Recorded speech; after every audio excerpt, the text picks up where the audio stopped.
Sound check, technical check, are we live? This is Ben Zhou, CEO and founder of the ByBit cryptocurrency exchange. He's about to make an announcement that every CEO dreads. About 2 hours ago, ByBit experienced a hack, around 401,000 Ethereum. As far as we know, this could be the largest hack in the history of our industry. In fact, it's probably the biggest single theft in any industry ever. $1.5 billion, gone in seconds. And even in the early hours after the hack, fingers immediately began pointing in one direction: North Korea. The impoverished country has one of the most advanced cyber teams in the world and is blamed for a growing list of massive, lucrative cyber attacks. They are a very closed system, a very closed economy. They don't have a successful industry for anything, so they created a successful industry for hacking, and they don't care about the negative impression of cybercrime. North Korea has been engaging in cybercrime for at least 15 years, carrying out a variety of large-scale attacks. For example, in 2022, they stole over $600 million in the Ronin Bridge attack. In 2021, they stole $275 million from the KuCoin exchange. And what do they do with the stolen money?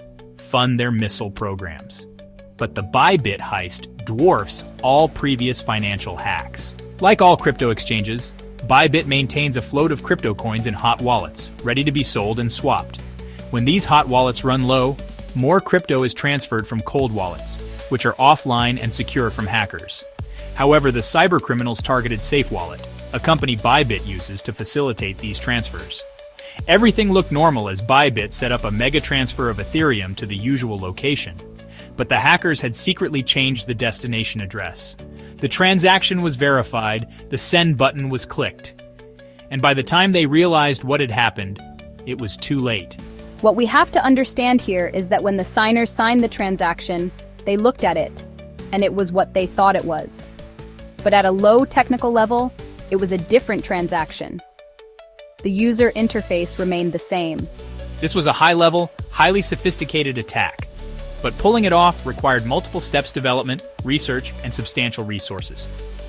ByBit confirmed the theft, but assured customers they wouldn't lose money. ByBit confirmed the theft, but assured customers they wouldn't lose money. They secured loans to replenish the stolen Ethereum. Now, the company is, in its words, waging war on the hackers. ByBit is offering bounties to anyone who can help track the stolen money, as hackers attempt to cash out through crypto exchanges. So far, 20 volunteers have been awarded a share of $4 million for their assistance. But they are up against a skilled adversary, one that has already made off with hundreds of millions of dollars. What we're looking at is the transactions made by the launderers after they stole $1.46 billion from ByBit. Here we have ByBit, the exchange, and this represents the theft of funds. Crypto investigation firm Elliptic has been tracking the stolen money since the attack. You can see the funds being dispersed across numerous transactions. The goal? To confuse the money trail, making it harder to track and seize. It's like an explosion of crypto in different directions. North Korean hackers are extremely sophisticated in laundering stolen crypto. Out of all the illicit actors involved in cryptocurrency crime, North Korea is the best. I imagine they have an entire team dedicated to this, using automated tools. They are extremely advanced. Alongside crypto experts, the FBI is also blaming North Korea for the hack. For years, the US has accused the country of orchestrating cybercrime. Some of its alleged hackers have been added to the FBI's Cyber Most Wanted list. But unless they leave North Korea, the chances of their arrest are slim. The crypto industry has rallied around ByBit to stop the stolen money from being laundered. However, the attack has also exposed a growing divide within the industry. On ByBit's Lazarus bounty site, one company, Exich, is called out for not cooperating. According to researchers, $94 million of the stolen funds were funneled through Exich without being stopped. ByBit and others accuse Exich of enabling criminal activity. However, in an email response, Exich's elusive owner Johan Roberts disputed these claims.